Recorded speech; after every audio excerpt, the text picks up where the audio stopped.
Nandito tayo para sa mga mahal natin sa buhay.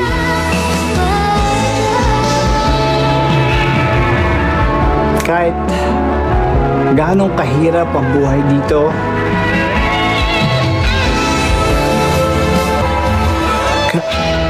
kahit ganong kalungkot,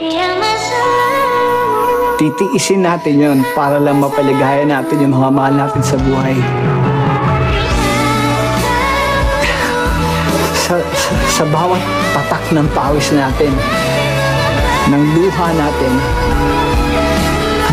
ang kapalit lang nun, yung simpleng ngiti. Yung simpleng ngiti na galing sa kanila. So, kahit magkawatak-watak tayo mga Pilipino, hindi tayo magkita-kita, iisa lang naman talaga ang hangad natin.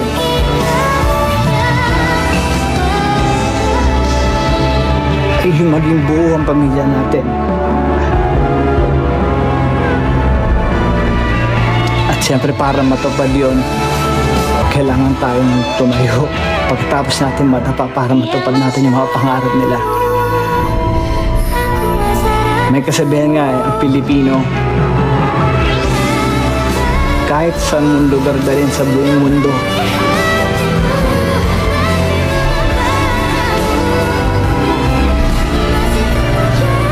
the best yan. The best talaga.